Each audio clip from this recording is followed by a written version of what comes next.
नमस्कार। आज हम लोग तुलसी साहित्य के सामंत विरोधी मूल्य जो निबंध है रामविलास शर्मा का, इसको पढ़ेंगे। इसका मूल्यांकन रामविलास शर्मा ने कैसे किया है, तुलसी साहित्य को देखने का उनका क्या नज़रिया रहा है, इस चीज़ को हम समझेंगे। तुलसी को उन्होंने किस प्रकार स्थापित किया है, इसको हम देखेंगे। तो वीडियो के अंत तक बने रहिएगा।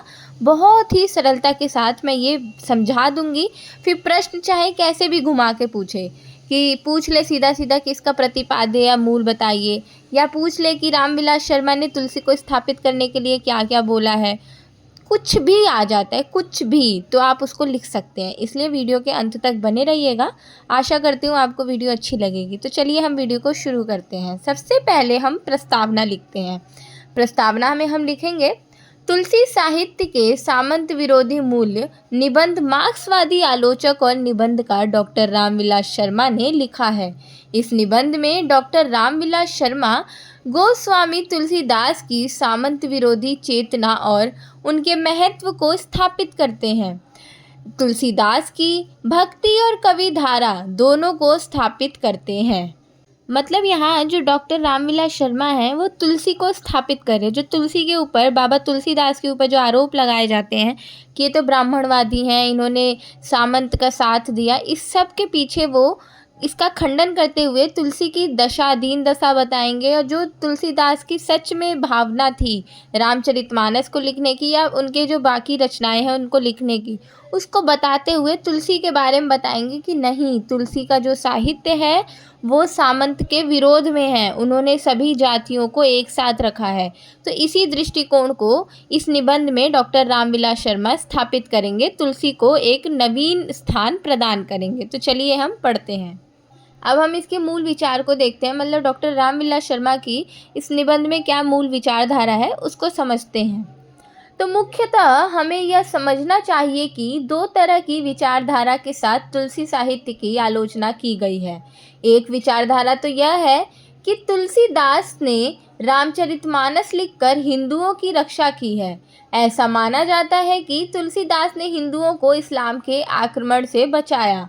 इसके साथ साथ हिंदू समाज तथा संस्कृति में राम, सीता आदि के आदर्शों को भी शामिल किया। मतलब तुलसीदास की जब कृति की या फिर उनकी रचना की जब आलोचना की जाती है तो दो तरीके की मुख्यतः विचारधारा रखी जाती है। जो विचारक होते हैं, आलोचक होते हैं, तो उसमें जो पहली विचारधारा वो यही है कि इन्होंने, तुलसी ने हिंदू समाज को बचाया है, उसको स्थापित रखा है, हमारी पुरानी जो परंपरा है उसको उन्होंने बचाया, उसका संरक्षण किया, और अपनी रामचरितमानस या अपनी रचनाओं के माध्यम से उस हिंदू समाज और उस संस्कृति में राम, सीता आदि जैसे आदर्शों को स्थापित किया। क्योंकि आप सब जानते हैं कि तुलसीदास के समय में मुगल आ चुके थे, और मुगल किस प्रकार मंदिर तोड़ रहे थे, हिंदुओं को मार रहे थे, हमारी बहन बेटियों के साथ गलत कर रहे थे। उस समय वो जो आक्रमण हो रहे थे हिंदुओं के ऊपर, वो बहुत ही दयनीय थे। पर इस चीज़ से बचने के लिए, लोगों को हिम्मत देने के लिए, एक आदर्श राज की स्थापना करने के लिए तुलसीदास ने रामचरितमानस जैसे महान ग्रंथ की रचना की, जिसमें लोगों के हृदय तक घुस के उस भावना को उन्होंने खोजा। जहाँ एक तरफ औरंगजेब अपने भाई का सर कलम करके अपने पिता को जेल में डाल रहा था, वहीं दूसरी ओर जो तुलसीदास है वो ऐसे राज्य को स्थापना करना चाहते हैं जहाँ पर भरत जैसे भाई, जो राम की चरण पादुका को अपने सर पर थाली में उठाकर राज्य को संभाल रहे हैं। तो आप दोनों में भिन्नता देख सकते हैं कि वास्तविकता कैसी थी, और रामचरितमानस या फिर तुलसीदास का जो विवेक था वो क्या हमें दिखाना चाहता था, क्या समाज को बनाना चाहता था।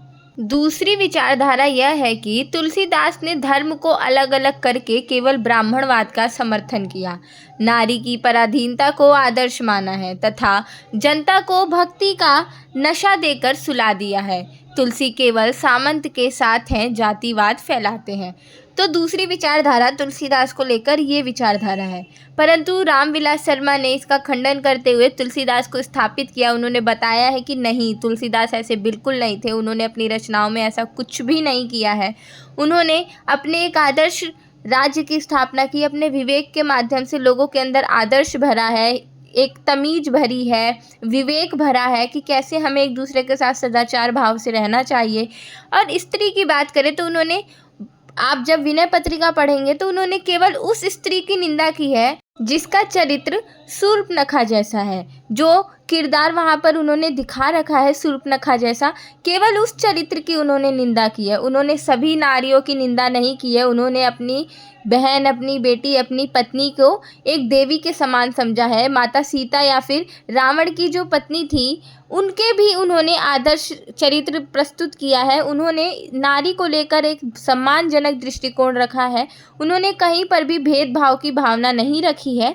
इसी चीज़ को आज रामविलास शर्मा स्थापित करेंगे इस निबंध में। तो हम इसको बहुत ही सरलता से पढ़ते जा रहे हैं। आशा कर रही हूँ कि आपको ये समझ आ रहा होगा कि किस प्रकार तुलसीदास को सामंत विरोधी जनता के हित में स्थापित करते जा रहे हैं। दोनों विचारधारा के कवियों और आलोचकों ने भले ही तुलसीदास के लिए विभिन्न विचारधारा रखी है, परंतु वो दोनों विचारधारा ये स्वीकार करते हैं कि जो कवि कला या शिल्प की दृष्टि से तुलसीदास एक महान कवि हैं। क्योंकि जब आप उनकी रचना देखेंगे तो उसमें रचना में उन्होंने अलंकार, छंद का ऐसा प्रयोग किया है। उन्होंने ऐसे ऐसे दोहे लिखे हैं, चौपाइयाँ लिखी हैं, जो कल्पना करना भी इतना मुश्किल था। उन्होंने इतनी सरलता से अपने भाव, विचारों को, आदर्श को स्थापित किया है, जो इतने सालों बाद भी, लगभग 500-600 साल बाद भी उस रचना को इतने विवेक के साथ, इतने आदर्श के साथ पढ़ा जाता है। लोग अपने दिल में वैसी रचना को जगह देते हैं। 16वीं शताब्दी में कवियों की भीड़ सी देखी जा सकती है। भारत के हर क्षेत्र में कवि रचनाकार हुए। उस समय प्रेम और वर्ण का विरोध था। वर्ण में प्रेम को बाधक माना जाता था। इन कवियों ने इसी भेद की सबसे अधिक आलोचना की है। जो लोग राजा और पुरोहितों से दबकर रहते थे, उन लोगों ने मुक्ति के लिए अपने अधिकार घोषित किए। मतलब उस समय लोगों को लोग दबा के रखते थे। जो राजा होते थे, पुरोहित होते थे, बड़े बड़े सामंती लोग होते थे, वो गरीब लोगों को, निम्न वर्ग के लोगों को दबा कर रखते थे, उनका शोषण करते थे। परंतु लोगों ने इसका विरोध किया और जो कवि थे, जो रचनाकार थे, उन्होंने भी अपनी कलम चलाई इनके ऊपर और विचार करते हुए बताया कि सब लोग समान हैं, सबको एक ही अधिकार देना चाहिए। ज़रूरी नहीं है कि कोई गरीब है तो उसको दबा के रखा जाए, उसका शोषण किया जाए।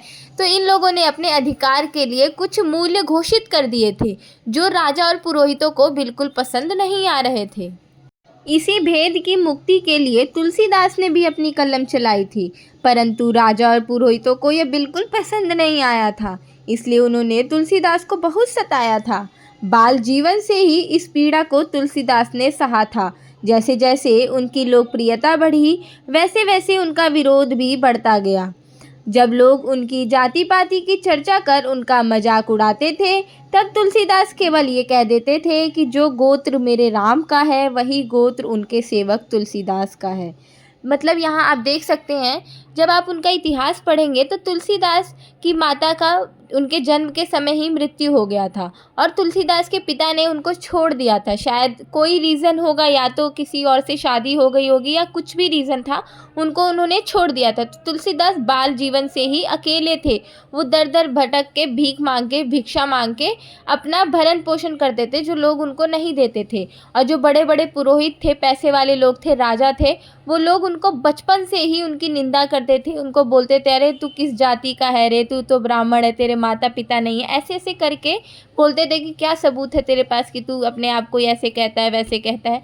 बहुत बचपन से ही उनको बहुत पीड़ित किया जा रहा था और जैसे जैसे वो बड़े हुए उनको और पीड़ित किया जा रहा था। तो तुलसीदास ने भी वही सब फील किया था जो उस समय नीचे जाति के लोग फील कर रहे थे। तो तुलसीदास ने अपनी रचनाओं में भी उन लोगों का साथ दिया है। एक कहानी से आप उनको गलत नहीं कह सकते कि उन्होंने शूद्र के बारे में ऐसे बोला है या निम्न जाति के बारे में ऐसे बोला है, क्योंकि जब उन्होंने भी वो चीज़ फील की तो वो केवल ये कह देते थे कि जो गोत्र मेरे राम का है, मतलब जहाँ से मेरे राम बिलोंग करते हैं, जिस परिवार से, जिस खानदान से, उनका ये दास तुलसीदास भी उसी गोत्र का है, उसी जाति से है जिस जाति से मेरे राम हैं। तो बस यही बात कह के अपनी बात का समर्थन करते थे, अपने मजाक को बचाने से रोकते थे। तुलसीदास की भक्ति किसी भी जाति तथा धर्म का बहिष्कार नहीं करती। उनका कहना है कि राम का नाम लेकर सभी पवित्र हो जाते हैं। उन्होंने भारतीय परंपरा को टूटने से बचाया है, ना कि जाति पात या धर्म भेद को बढ़ाया है। अंत में मैं निष्कर्ष को कुछ बिंदुओं के माध्यम से बताती हूँ, जिससे आपको ये पूरा निबंध बहुत ही अच्छे से समझ आ जाएगा। तो ये सारी बातें रामविलास शर्मा के द्वारा कही गई हैं कि जो तुलसीदास को उन्होंने कहा है कि तुलसीदास को रूढ़िवादी सिद्ध करने की कोशिश करने वाले विचारकों को उस समय के इतिहास को देखना चाहिए। इस बात को रामविलास शर्मा जी ने बहुत जोर देकर बोला है कि अगर तुम उनके ऊपर ऐसे विचार थोप रहे हो तो एक बार उस समय का इतिहास जरूर देखो। ऐसे ही तुलसीदास के विचारों की तुलना करने पर वे प्रगतिशील कवि प्रतीत होते हैं। मतलब वो प्रगति करवा रहे हैं, ना कि तुम्हें पुरानी परंपरा में ढकेल रहे हैं, वो उस परंपरा के साथ चलने को कह रहे हैं। तुलसीदास ने स्त्री और पुरुष को समान रूप से एक ही व्रत पालन करने का आदेश दिया है। उन्होंने कोई भेदभाव नहीं रखा है कि ये पुरुष है, ये उच्च है, ये स्त्री है, ये निम्न है। उनको एक ही व्रत मतलब एक ही धर्माचरण, एक ही धर्म का आचरण करने का आदेश दिया है। तुलसी की दृष्टि सम्यक भाव की है। मतलब जो तुलसीदास की दृष्टि है वो एकता वाली है, वो एकता समन्वय भाव रखते हैं। ऐसे ही तुलसी ने जातिवाद और सामंतवाद से रहित समाज का स्वप्न देखा है। उन्होंने जातिवाद रहित और सामंतवाद रहित एक समाज का स्वप्न देखा है। ये मैंने रामविलास शर्मा के निबंध को बहुत ही आसानी से तुलसी के प्रति उनका क्या दृष्टिकोण है उसको बहुत ही अच्छे से समझा दिया है। एक लॉन्ग आंसर आप लोगों का तैयार हो गया है। प्रश्न कैसे भी आए उत्तर आप लोग अब देना सीख गए हैं। तो आशा करती हूँ वीडियो आप लोगों को अच्छी लगी होगी। अगर लगी होगी तो प्लीज़ कमेंट बॉक्स में ज़रूर बताइएगा। मेरी मेहनत के लिए आप एक थैंक यू तो लिख ही सकते हैं और चैनल को सब्सक्राइब करके दोस्तों के साथ शेयर ज़रूर कीजिएगा। अगर आप लोगों को कोई और डाउट हो तो कमेंट बॉक्स में ज़रूर बताएं। मिलते हैं अगले वीडियो के साथ। धन्यवाद।